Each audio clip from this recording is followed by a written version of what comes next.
Santiago capítulo 1, versículos 12 al 15 dice: bienaventurado el varón que soporta la tentación, porque cuando haya resistido la prueba recibirá la corona de vida que Dios ha prometido a los que le aman. Cuando alguno es tentado, no diga que es tentado de parte de Dios, porque Dios no puede ser tentado por el mal, ni Él tienta a nadie, sino que cada uno es tentado cuando de su propia concupiscencia es atraído y seducido. Entonces, la concupiscencia, después que ha concebido, da a luz el pecado, y el pecado, siendo consumado, da a luz la muerte. En el contexto que hemos estado viendo de la carta que escribe Jacobo, el medio hermano de nuestro Señor Jesucristo, está hablando un grupo de creyentes que se encontraban en medio de pruebas. Estaban siendo perseguidos. Es por eso que veíamos en el capítulo 1, versículo 1, que fueron dispersados a causa de una persecución por razón de la predicación del Evangelio. En el verso 12 que vamos a empezar a estudiar en este tiempo, el contexto que vemos la palabra tentación tiene dos sentidos. Y el sentido del versículo lo da el contexto en el cual se encuentra. Esta palabra tiene dos sentidos. El primer sentido que tiene es adversidad. Adversidad es lo que normalmente se traduce como prueba. El otro sentido es tentación en el sentido de ser incitado a hacer el mal. Bueno, por el contexto que nosotros vemos en el verso 12, no está hablando de una tentación en el sentido de incitación a hacer el mal, sino está hablando en el sentido de prueba, de adversidad. Hay alguna traducción que sugiere de la siguiente manera: bienaventurado el varón que persevera bajo la prueba. Porque una vez que ha sido, y aquí está la palabra que nosotros encontramos, prueba, significa en sí la palabra aprobar. Así que esta traducción sugiere porque una vez que ha sido aprobado, recibirá la corona de vida que el Señor ha prometido a los que le aman. Bueno, lo que el escritor de la carta está hablando de prueba. Está diciendo: bienaventurado el varón que permanece firme en la prueba. La palabra bienaventurado significa doblemente feliz, doblemente dichoso. El escritor está diciendo: aquellos que permanecen firmes en la prueba son doblemente dichosos. Soportar, permanecer firmes. El escritor de la carta de Santiago que estamos llevando el estudio, en el verso 2, daba por hecho que el creyente atraviesa prueba. Las pruebas en la vida del creyente no son una sorpresa. El apóstol Pedro escribe diciendo que no nos sorprendamos cuando nos hallemos en diversas pruebas. Es un hecho que el creyente va a atravesar pruebas. Efesios capítulo 6, verso 13.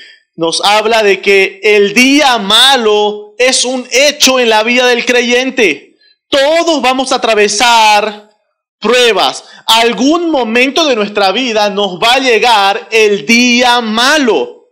Pero en Efesios capítulo 6, versículo 11, el apóstol Pablo va a decir: cuando llegue el día malo, ¿qué es lo que debemos hacer?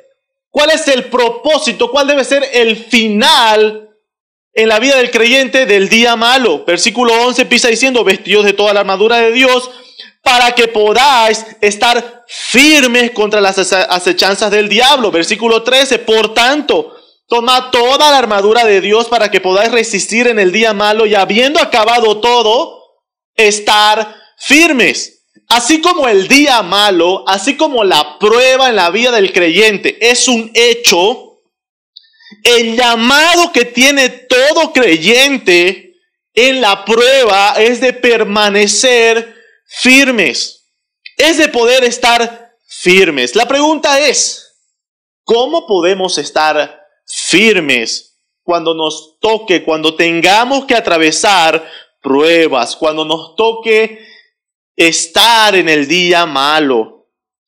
Bueno, hay que entender que así como la salvación es por gracia, y te encontramos en la palabra de Dios que Dios es el que nos levanta por su gracia, Dios es el que nos da vida por su gracia.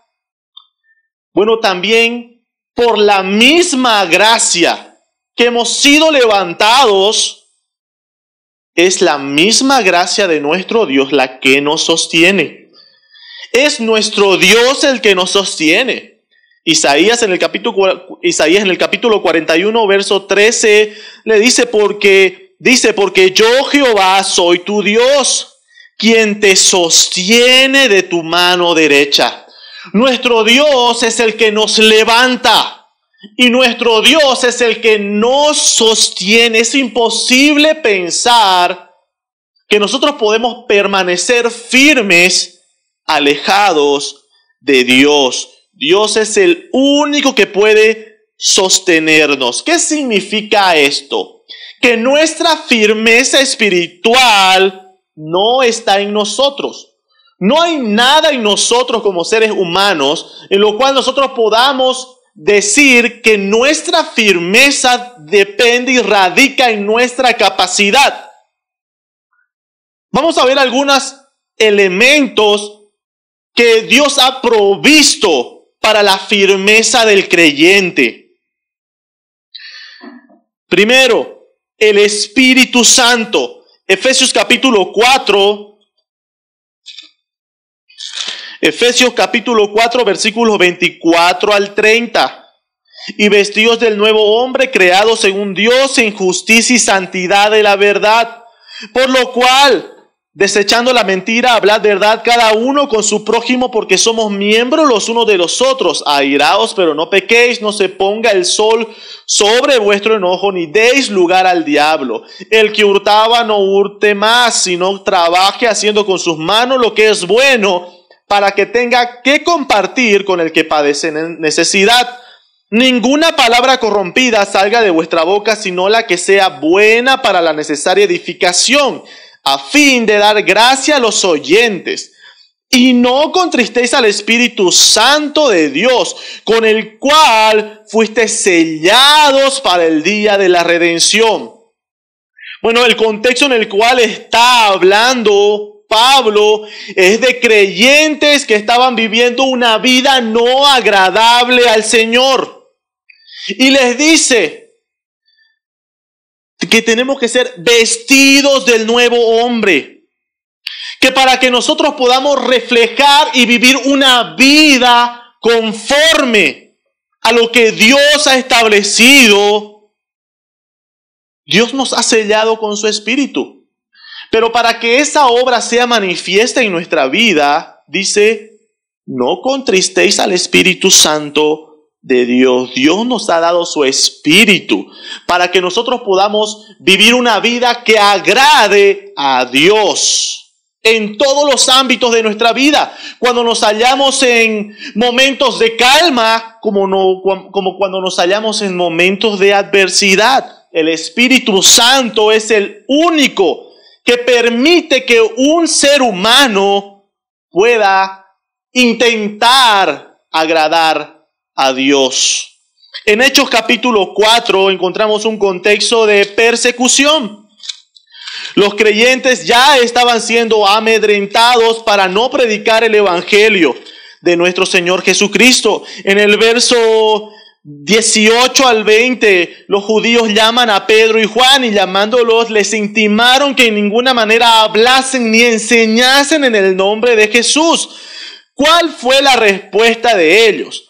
Verso 19 al 20, mas Pedro y Juan respondieron diciéndoles, juzgad si es justo delante de Dios obedecer a vosotros antes que a Dios, porque no podemos dejar de decir lo que hemos visto y oído. Versículo anterior, habíamos visto de que en el concilio se estaba debatiendo qué hacer con estos hombres que estaban movilizando a la gente con su predicación, con la predicación del Evangelio. Los amenazaron que no hablasen ni enseñasen en el nombre de nuestro Señor Jesucristo. Ahora, ¿cuál fue la reacción después de esto de los discípulos, de los creyentes? Vamos a ver más adelante en el mismo capítulo 4, desde el verso 27, los creyentes se encontraban orando. ¿Y cuál era la oración de estos cristianos? Verso 27, porque verdaderamente se unieron en esta ciudad contra tu santo Hijo Jesús, a quien ungiste, Herodes y Poncio Pilato, con los gentiles y el pueblo de Israel, para hacer cuanto tu mano y tu consejo habían antes determinado que sucediera. Y ahora, Señor, mira sus amenazas y concede a tus siervos que con todo denuedo hablen tu palabra. Primera cosa que podemos ver. Estos creyentes, al ver la amenaza de que no hablasen ni enseñasen en el nombre de Cristo, se acercaron a Dios en oración, pero no clamaron que se les quitase aquella adversidad, sino que le pidieron al Señor que les dé denuedo para hablar su palabra. Ahora, ¿cómo nosotros podemos entender este contexto de personas tan valientes ante la adversidad? Versos 30 al 31. Mientras extiendes tu mano para que se hagan sanidades y señales y prodigios mediante el nombre de tu santo Hijo Jesús. Cuando hubieron orado, el lugar en que estaban congregados tembló y todos fueron llenos del Espíritu Santo y hablaban con denuedo la palabra de Dios. Solamente personas que son llenas del Espíritu Santo, personas controladas por el Espíritu Santo, son personas que pueden permanecer firmes aun cuando hay amenazas de muerte, aun cuando hay adversidad. El Espíritu Santo es el que nos da firmeza para poder seguir adelante, cumpliendo el propósito de Dios para su iglesia. Romanos capítulo 8, versículos 14 al 16. Romanos capítulo 8, verso 14 al 16 dice, porque todos los que son guiados por el Espíritu de Dios, estos son hijos de Dios, pues no habéis recibido el espíritu de esclavitud para estar otra vez en temor, sino que habéis recibido el espíritu de adopción por el cual clamamos, Abba Padre. El Espíritu mismo da testimonio a nuestro espíritu de que somos hijos de Dios. Dios, por su gracia, nos ha dado su Espíritu para que nosotros podamos ser guiados por el Espíritu, para que nosotros podamos ser controlados y podamos permanecer firmes en las adversidades. También nos ha dado al Hijo. El Padre nos ha dado al Hijo, nuestro Señor Jesucristo. Cristo, la piedra angular. Hechos capítulo 4, versos 11 al 12. Volvemos al mismo contexto de persecución y adversidad que veíamos hace rato. Verso 11 dice, este Jesús es la piedra reprobada por vosotros los edificadores, la cual ha venido a ser cabeza del ángulo. Y en ningún otro hay salvación, porque no hay otro nombre bajo el cielo dado a los hombres en que podamos ser salvos. Nuestro Dios nos ha provisto del Hijo como la piedra angular en la cual estamos edificados y fundamentados. Cristo es el fundamento de nuestra fe. Es la roca en la cual nosotros estamos. Primera Pedro capítulo 2, versos 4 al 7. Primera Pedro capítulo 2, versículos 4 al 7 dice, acercándoos a él, piedra viva desechada ciertamente por los hombres, mas para Dios escogida y preciosa. Vosotros también como piedras vivas sed edificados como casa espiritual y sacerdocio santo, para ofrecer sacrificios espirituales aceptables a Dios por medio de Jesucristo, por lo cual también contiene la Escritura.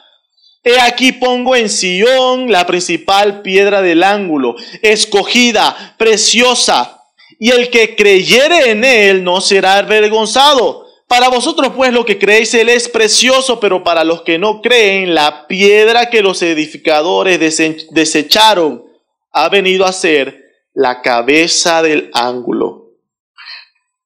Cristo, la piedra angular, la piedra que sostiene todo el edificio en el cual nosotros somos las piedras vivas que somos edificados sobre la roca.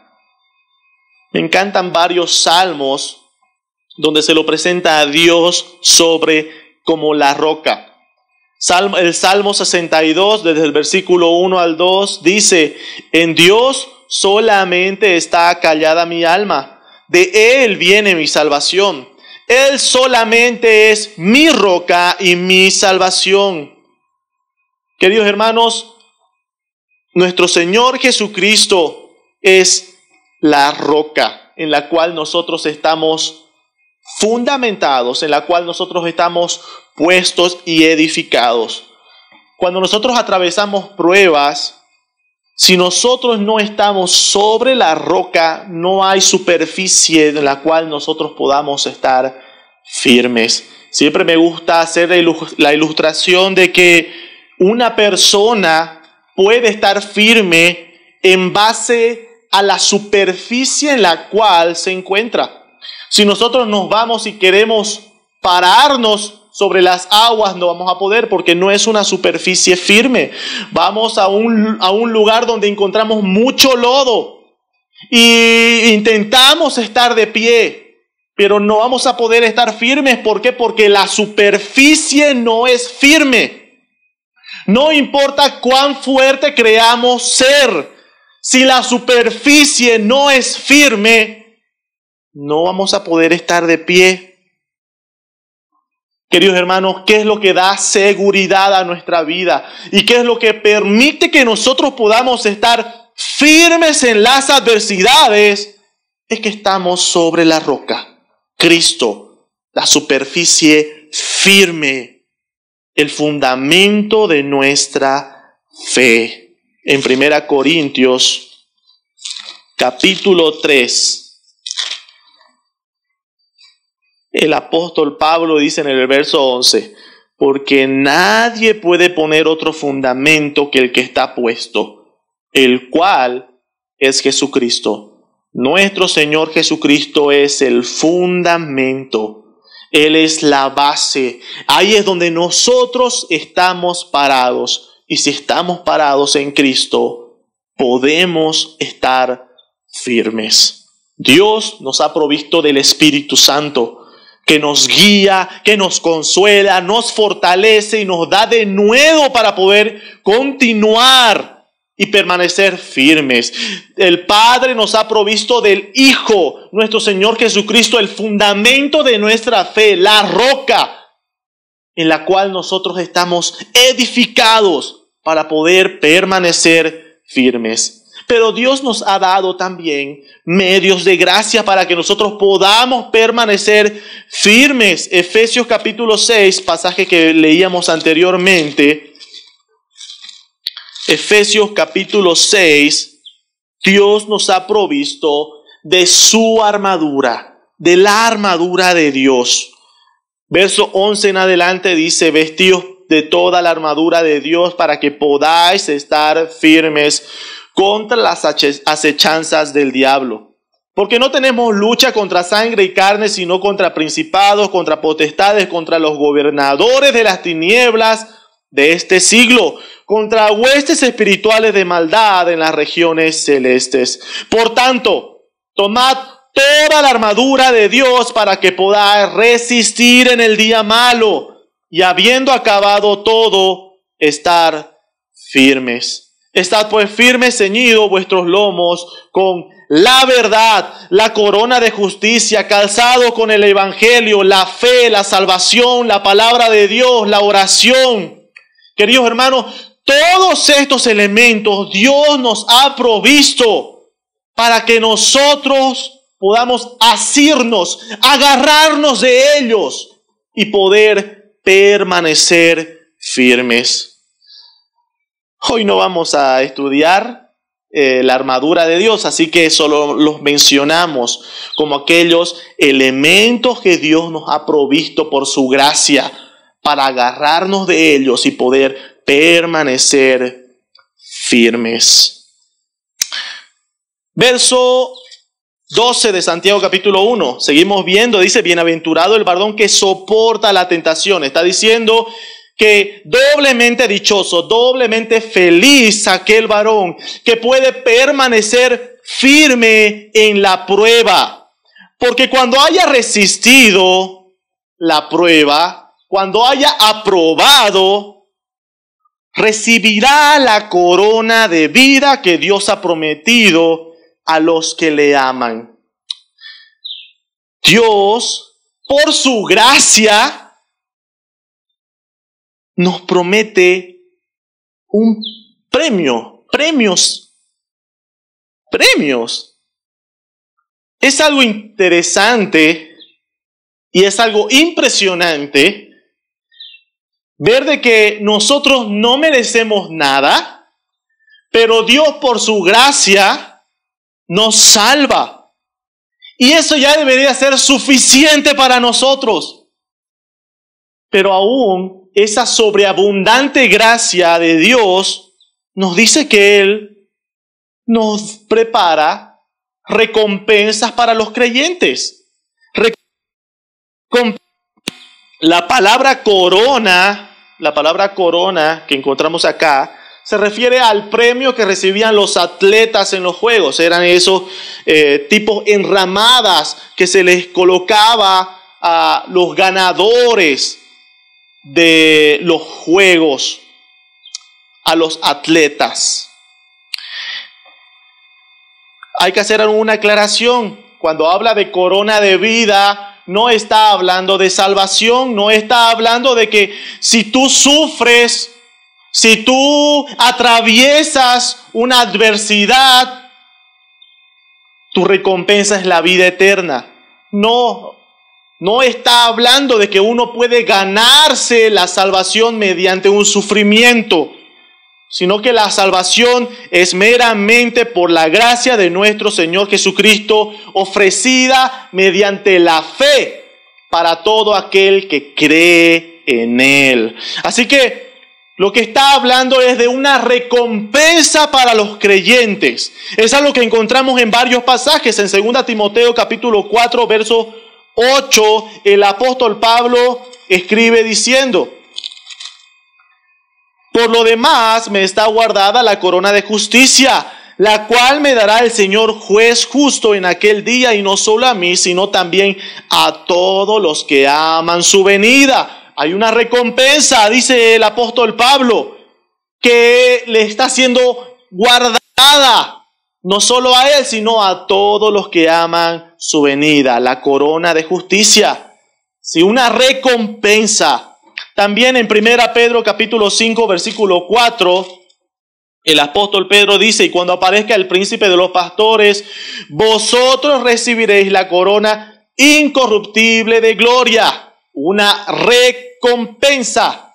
El apóstol Juan en Apocalipsis capítulo 2, versículo 10, también hace referencia, Apocalipsis capítulo 2, verso 10.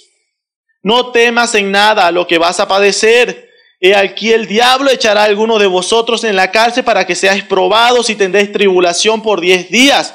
Sé fiel hasta la muerte y yo te daré la corona de la vida. Queridos hermanos, está hablando de recompensas para los creyentes. No vamos a estudiar si estas recompensas son simbólicas, si van a ser coronas tal cual la presentan o las describen los escritores, pero sí vamos a entender de que se está refiriendo a recompensas que van a recibir los creyentes. Una figura que nos va a representar exactamente a qué es lo que los escritores se refieren, lo dice el apóstol Pablo en 1 Corintios capítulo 9, 1 Corintios capítulo 9, versículos 24 al 25. Dice, ¿no sabéis que los que corren en el estadio, todos a la verdad corren, pero uno solo se lleva el premio? Corred de tal manera que lo obtengáis. Todo aquel que lucha, de todo se abstiene. Ellos a la verdad, para recibir una corona corruptible, pero nosotros una incorruptible. ¿Cuál es el énfasis de lo que se quiere dar cuando se menciona de la corona, de los premios, las recompensas que el Señor tiene preparado para los creyentes? Es un énfasis comparativo entre lo que nosotros podemos recibir como recompensas en esta tierra y lo que podemos recibir como recompensas de nuestro Señor. El apóstol Pablo está diciendo, los atletas cuando corren en el estadio llegan a conseguir una corona corruptible que con el pasar del tiempo se deshace, se pierde, pero nosotros una incorruptible, una eterna, una que no se pierde. El propósito es mostrar comparativamente las recompensas corruptibles y las recompensas incorruptibles. El escritor, tanto el apóstol Pablo como Jacobo en la carta de Santiago que estamos estudiando, quiere mostrarle a los creyentes que Dios nos ofrece cosas eternas, que son mucho más deseables que las que nosotros podemos alcanzar en esta tierra. Nuestro Señor Jesucristo en Mateo capítulo 6, verso 19 al 20, les hablaba de que tenían que hacer tesoros en el cielo. No os hagáis tesoros en la tierra donde la polilla y el orín corrompe y donde los ladrones minan y hurtan, sino haceos tesoros en el cielo donde ni la polilla ni el orín corrompen y donde ladrones no minan ni hurtan. Queridos hermanos, el propósito de mostrar las coronas como aquella recompensa que Dios prepara para los creyentes es mostrar comparativamente que lo que nosotros pasamos en esta tierra es temporal, que lo que nosotros pasamos en esta tierra no tiene ningún margen de valor comparado a todo aquello que Dios tiene preparado para nosotros. El apóstol Pablo en 1 Corintios capítulo 9, cuando nos habla de la corona, estamos viendo también en Santiago, está mostrando de que el creyente debe poner su mirada en las cosas de arriba y no en las cosas pasajeras de este mundo. Colosenses capítulo 3, versículos 1 al 2. Colosenses capítulo 3, versos 1 al 2 dice, si pues habéis resucitado con Cristo, buscad las cosas de arriba, donde está Cristo sentado a la diestra de Dios. Poned la mira en las cosas de arriba, no en las de la tierra. Queridos hermanos, nosotros como creyentes debemos buscar las recompensas eternas. Debemos poner nuestra mirada en las cosas de arriba, no en las cosas pasajeras. Hoy en día hay muchas personas, muchos creyentes, que su mirada lamentablemente se ha puesto solamente en esta tierra, donde el propósito de la vida está establecido de que para ser alguien en la vida tienes que estudiar, tienes que salir profesional, tienes que tener un buen trabajo, luego tener muchas posesiones. Pero ese no es el propósito de la vida del creyente. El creyente debe poner su mira en las cosas eternas, en las cosas de arriba. Romanos capítulo 12, verso 1 y 2. Dice, así que hermanos, os ruego por las misericordias de Dios, que presentéis vuestros cuerpos en sacrificio vivo, santo, agradable a Dios, que es vuestro culto racional. No os conforméis a este siglo. Otra traducción sugiere diciendo, no te acomodes a este mundo, sino transfórmate por medio de la renovación de tu entendimiento. Queridos hermanos, estamos llamados a no acomodarnos, no estacionarnos en este mundo. ¿Cuál es la razón por la cual el escritor de la carta les dice a estos creyentes que están atravesando persecución, que cuando hayan resistido la prueba recibirán la corona de vida? Les está diciendo, lo que ustedes puedan pasar en esta tierra es pasajero, porque nosotros somos peregrinos en este mundo, estamos de pasada. Dios nos tiene recompensas esperando. Dios mismo es nuestra recompensa. Primera Pedro capítulo 1, verso 17. Y si invocáis por Padre a aquel que sin acepción de personas juzga según la obra de cada uno, conducíos en temor todo el tiempo de vuestra peregrinación. El apóstol Pablo le habla a estos creyentes diciendo, somos peregrinos en esta tierra.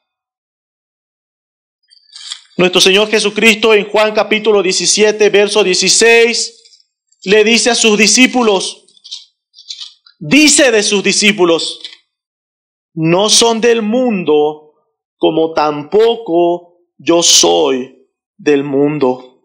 Queridos hermanos, no somos del mundo. Las recompensas que nosotros debemos anhelar no deben ser las corruptibles. No deben ser las recompensas de esta tierra. No deben ser. Nuestra vida no debe ser pensando en buscar las recompensas de esta tierra. Nuestros ministerios no deben ser pensando en alcanzar las recompensas de esta tierra, sino viendo al Señor. Viendo a Cristo.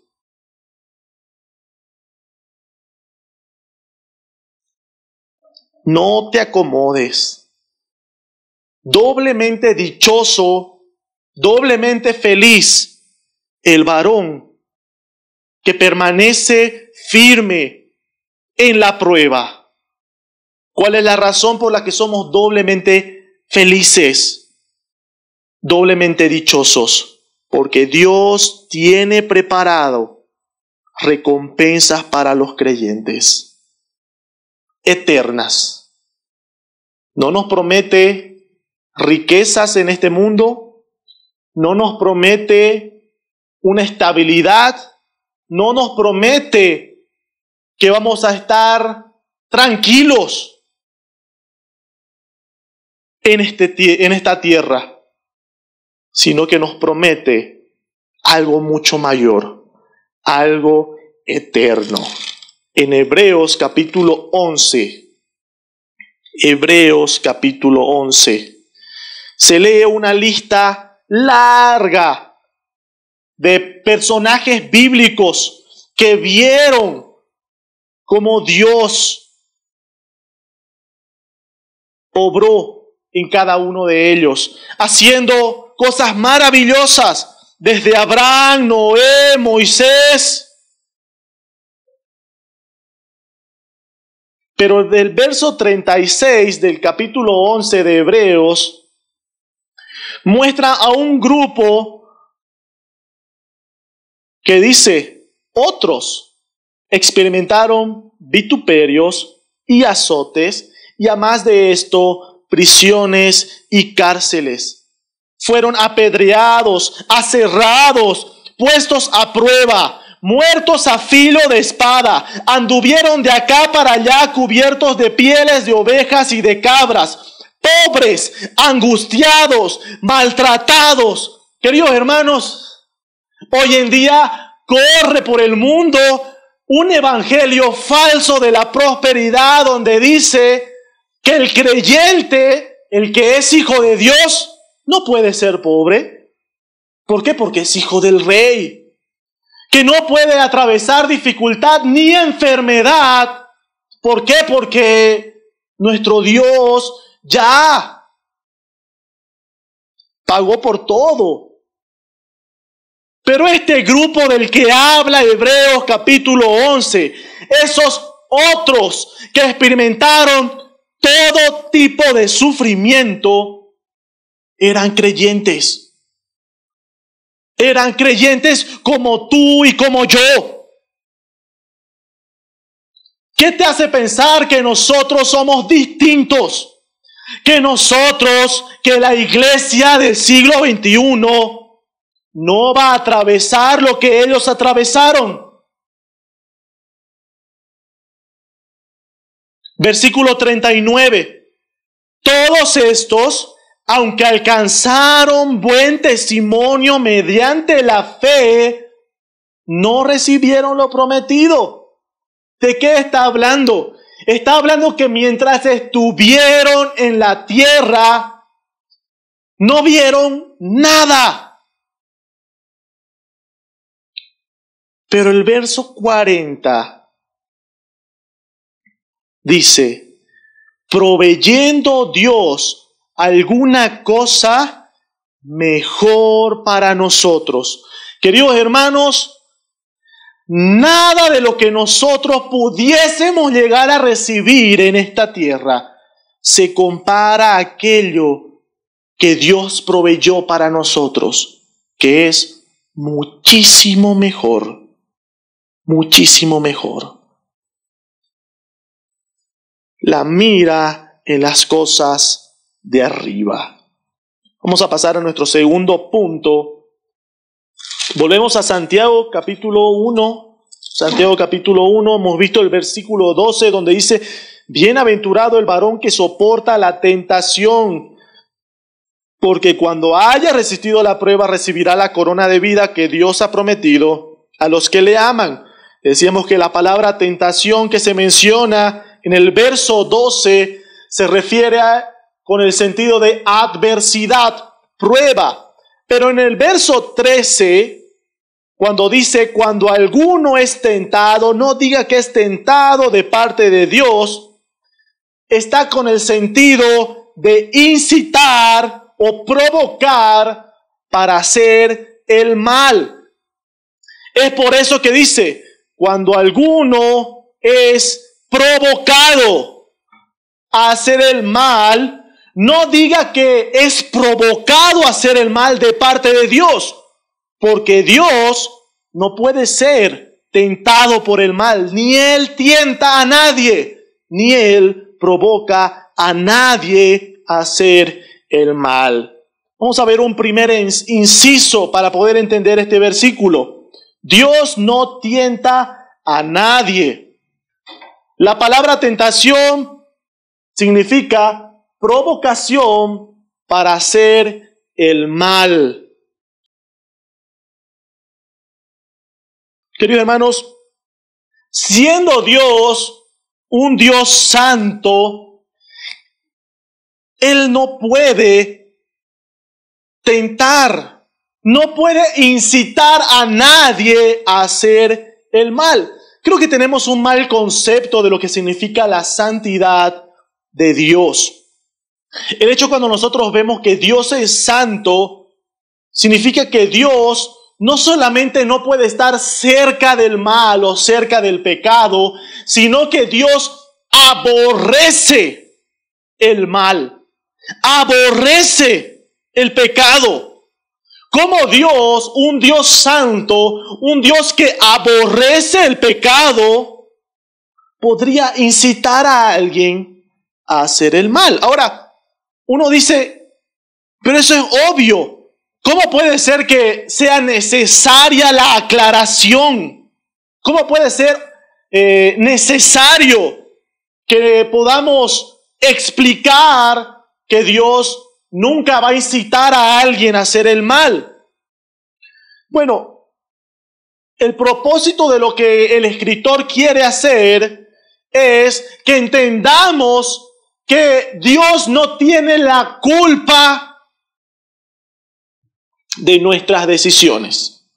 Dios no tiene la culpa de nuestro pecado. Queridos hermanos, hoy en día en el mundo, los que se hacen llamar filósofos y pensadores dicen que si Dios, siendo omnisciente, Dios siendo soberano y teniendo el control de todo, Él siendo el creador del ser humano, ¿cómo no pudo evitar que el hombre cayese en pecado? En otras palabras, ¿qué es lo que hoy en día se hace? Es culpar a Dios de la caída del hombre. Culpar a Dios de la caída del hombre. Dios no tienta a nadie. Primera aclaración, no hay maldad en Dios. Dios es santo, Dios es perfecto, puro, sin mancha. No hay forma de que Él pueda incitar al mal. Inciso B, no culpemos a Dios. No diga que alguno es tentado por Dios, dice. Ahora, eso lo encontramos desde Génesis capítulo 3. El ser humano evita hacerse responsable de su pecado. Génesis capítulo 3, desde el versículo 9, luego de que el ser humano cayó, desobedeció. Verso 9 dice, mas Jehová, Dios, llamó al hombre y le dijo, ¿dónde estás tú? Y él respondió, oí tu voz en el huerto y tuve miedo porque estaba desnudo y me escondí. Y Dios le dijo, ¿quién te enseñó que estabas desnudo? ¿Has comido del árbol de que yo te mandé no comieses? Y el hombre respondió, la mujer que me diste por compañera me dio del árbol. Queridos hermanos, el culpar a Dios por nuestro pecado no es algo nuevo. Es algo que se hace desde principio, desde Génesis capítulo 3. Y la razón por la que culpamos a Dios es porque el ser humano no quiere hacerse responsable de su condición. ¿Quién te enseñó que estabas desnudo? ¿Has comido del árbol? Dios confrontando directamente al pecador y el pecador culpando a su entorno, a la mujer, y culpando a Dios. Cuando nosotros vemos esto, entendemos cuál es la razón por la que Jacobo empieza haciendo la aclaración en el verso 13. Cuando alguno es tentado, no diga que es tentado de parte de Dios. No diga, Dios no te incita a hacer el pecado.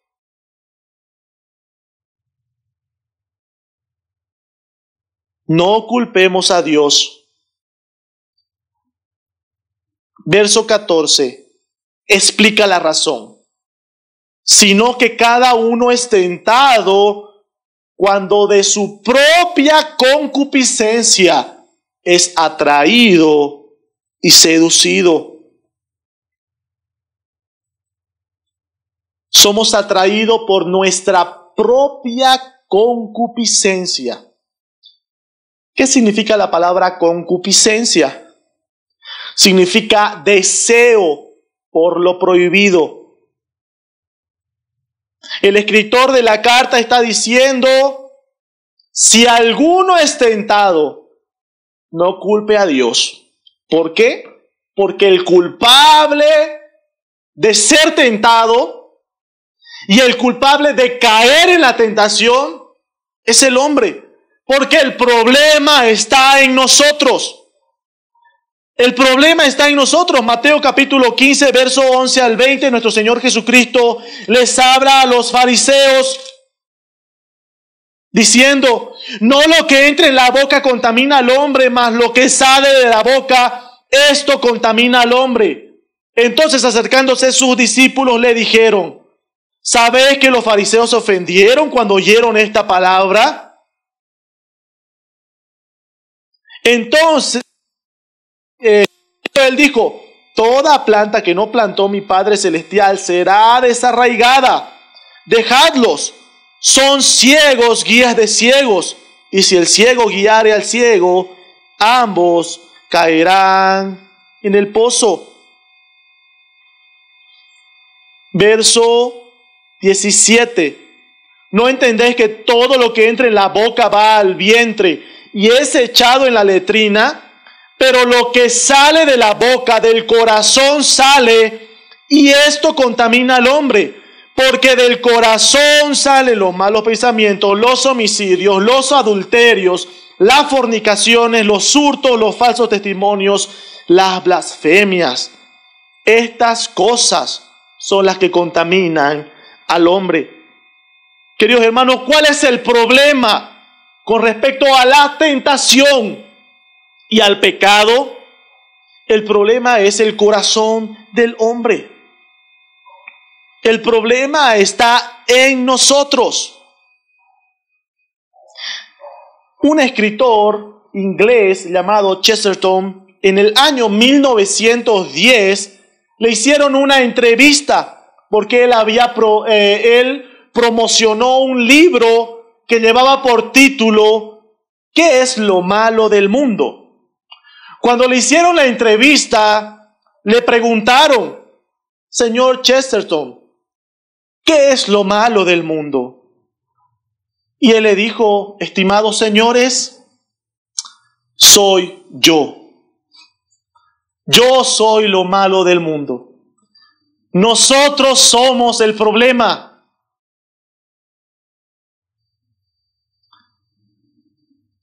La palabra pecado que nosotros encontramos en el verso 15, cuando habla del proceso de la caída, la palabra pecado es amartía, que significa errar al blanco.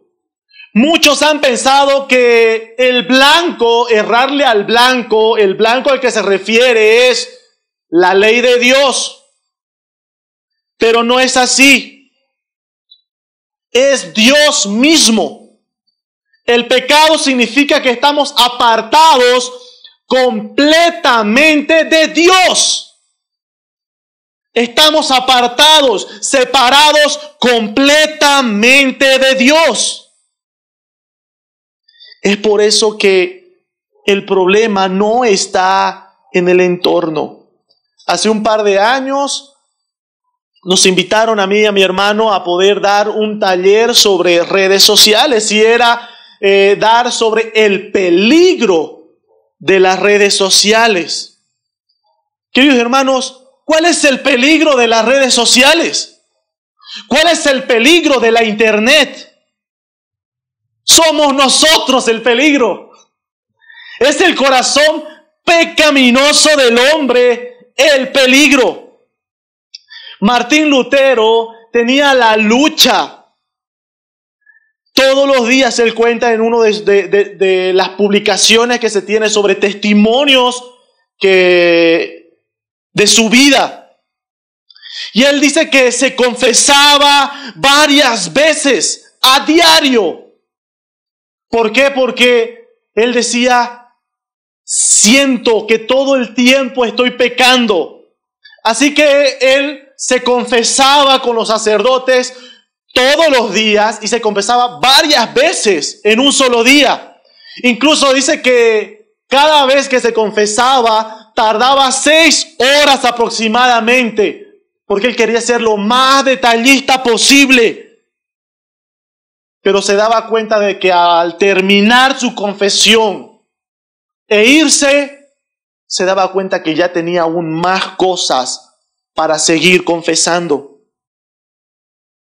Alguna vez él compartió de que ayunó hasta casi morir en busca de no pecar. Queridos hermanos, no hay esfuerzo humano posible para que no pequemos. No hay nada que nosotros podamos hacer para solucionar el problema que tenemos. Lo que el escritor de la carta está intentando hacer es mostrar nuestra condición. Decir, Dios no es culpable. Tú eres culpable. Tú eres responsable de tu pecado. Tú eres responsable. El problema de la tentación no está en el entorno, sino en el corazón del hombre. Pero algo maravilloso es que Cristo vino a solucionar ese problema. En 2 Corintios capítulo 5, verso 17 dice, de manera que si alguno está en Cristo, nueva criatura es. Las cosas viejas pasaron, he aquí, todas son hechas nuevas. Dios no te da un parche, algo para cubrir las manchas de tu corazón. Dios dice que nos hace nuevos, nueva creación. En Cristo Jesús vino a solucionar el problema. El apóstol Pablo en Romanos capítulo 7 habla del pecado que mora dentro de nosotros. Ven a Cristo, cree en Él. Y él dice en el verso 24, miserable de mí, ¿quién me librará de este cuerpo de muerte? Verso 25 dice, gracias doy a Dios por Jesucristo, Señor nuestro. ¿Quién nos librará de este cuerpo de muerte? Solamente nuestro Señor Jesucristo. Nuestro Señor Jesucristo en el sacrificio hecho en la cruz hace posible librarnos de este cuerpo de muerte, de la esclavitud. Romanos capítulo 6, versos 6 al 12 dice, sabiendo esto, que nuestro viejo hombre fue crucificado juntamente con él, para que el cuerpo del pecado sea destruido, a fin de que no sirvamos más al pecado. Verso 10. Porque en cuanto murió al pecado, murió una vez por todas. Mas en cuanto vive, para Dios vive. Así también vosotros consideraos muertos al pecado, pero vivos para Dios en Cristo Jesús, Señor nuestro. No reine pues el pecado en vuestro cuerpo mortal, de modo que lo obedezcáis en sus concupiscencias. ¿Qué está diciendo el apóstol Pablo relacionado a lo que estamos viendo en Santiago capítulo 1, verso 15? Es que las concupiscencias, ese deseo por lo prohibido, esa naturaleza caída, vamos a seguir teniéndola y vamos a seguir teniendo la lucha hasta que podamos ser glorificados con Cristo.